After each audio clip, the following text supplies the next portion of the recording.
Yo, welcome to Stephen Johnson's Stocks.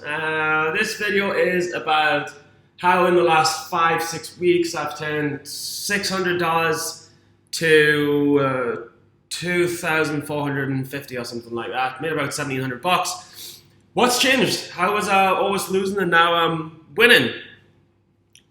I would say that it is two things. One, the psychological aspect of why am I getting in this trade? I always ask myself that a lot of the times now. Is it because I'm bored? Is it because I want to get some money fast? And if it's these reasons, then I don't take the trade. The reason has to be because this is the perfect trade plan to execute this trade with the highest probability. And if I'm not following a plan, it's not worth being in.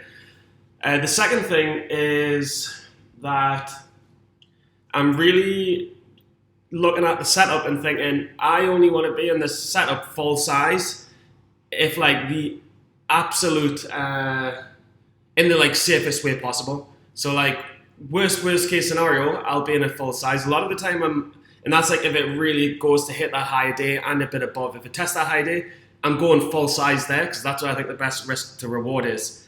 A lot of the setups, I'll just play it safe and I'll be in half size, 2/3 size. And I play it so safe that I don't really get a great entry because I'm so concerned about the safety of the trade. And that's it. Enjoy. Check it out. Peace. Okay, I'm back. Dropped some money in the account just to get it above 500 with Trade Zero, just so I can have some leverage because it's hard to grow a $600 account without buying power. So you see that the buying power at the time I had was like 2,500 from $654. $654 was actually my cash that I started with for 14th of June, and now we're on July 27th, just coming to this month. Maybe we'll go to 26th of July. Is that gonna work? Yeah, and it's $2,439 without adding anything in, minus 654. is just $1,785 profit. It's not a lot of profit, but in 6 weeks I've made like $1,800, and I had one drawdown where like I can't remember what I did, but I ended up losing 800 one day. So I went from like 2 grand back to 1.2, and then I've had to build all the way back up to 2.5. But I've never been down more than $200 except once in 6 weeks. It's been pretty consistent gains. I've been trying to scale up a bit recently. I'm thinking I'll try and get to 4,000 and then withdraw and start again at 1,000. And this is GEMP Biotech. It's my favorite kind of thing to short on day one. A biotech with a really bad chart and a history of failing. So GEMP, I was short on this day here. But, I mean, the chart history says it all. It's gone from the 20s to the 8s, then the 8s to now the 80 cents. And in the past, when it has managed to kind of come up with volume, I mean, it's done when you look at this day here, it's always past performance is indicative of any future action. And when you get this spike and then this 2-day drop, it's easy to think, and this was on around 12 million, it's easy to kind of think, well, when it has the exact same kind of move here, it's probably on even less volume, which means less volume is less buying power because 90% of traders are long these days. There's a good chance that it's just going to do the same thing. So it's really easy. It's just catching. It's very likely going to fail unless it has explosive volume like 30, 40, 50 million. So it's just catching when it's going to drop, and we had the initial gap here, and then we had the push up in the morning, and I thought I was a little bit late to the move. I thought I'd missed it, so as it was kind of descending, and this is on a 3-minute, we'll put it on a 1 minute.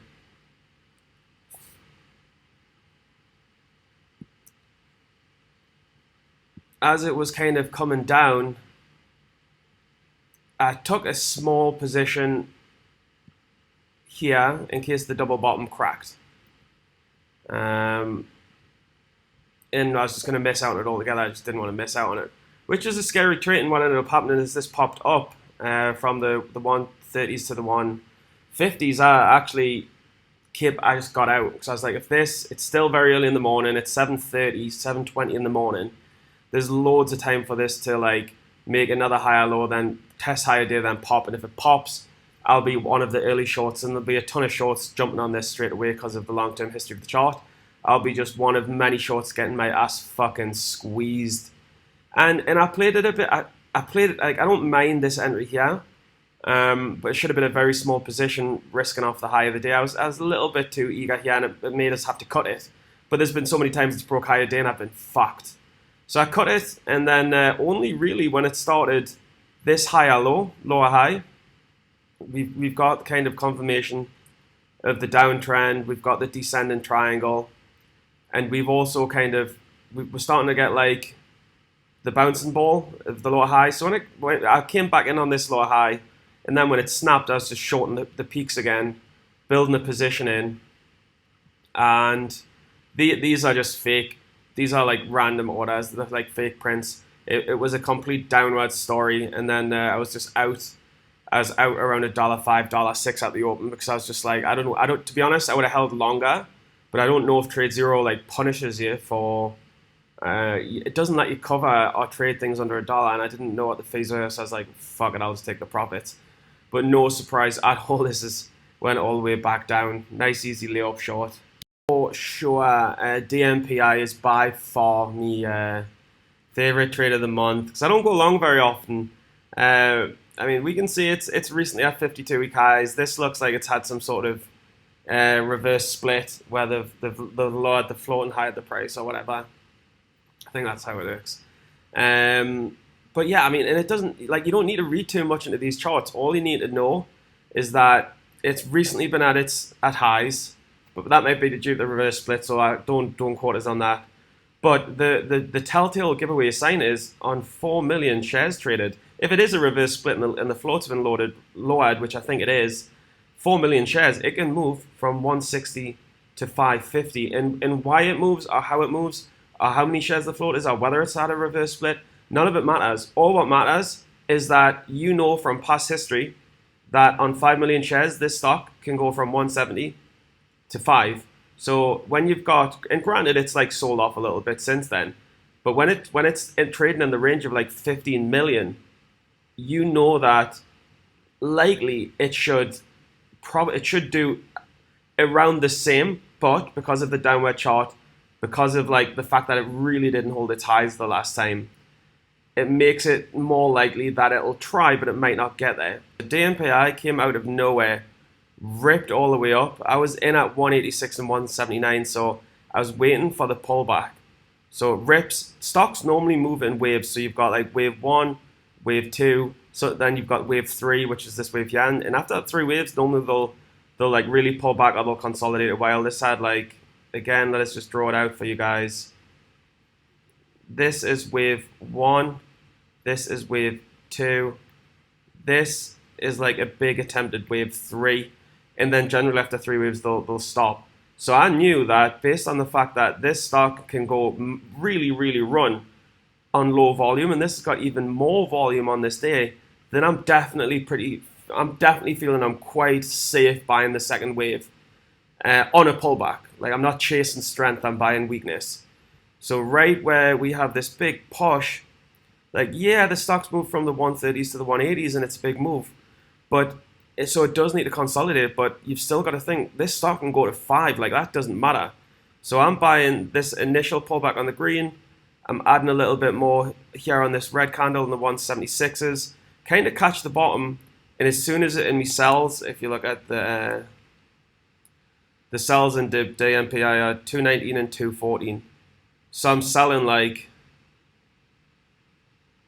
here, and then I get a bit scared on this red candle and I just dump it, and probably for the right reason, because it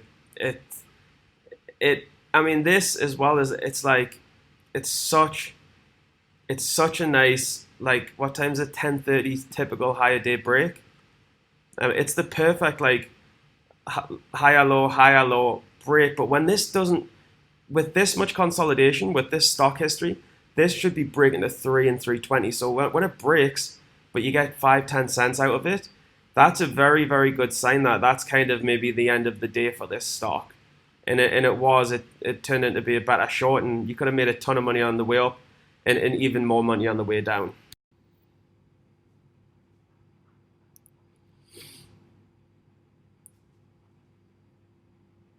That's a wrap. Hope you guys enjoyed it. I've been really good recently, pretty happy, enjoying life, doing well at trading, saving money, and meeting cool people. And I'm excited to see where things go, maybe with one particular person. But until then, let's just not blow up. Hope you guys are doing well. Thanks for the always support. I feel like a lot of you guys are part of my life right now. And I fully hope and I'm excited to see somebody at the Tim Sykes Traders Investor Summit, which should be coming up in a month or so. Shit, I've got some weight to lose for then.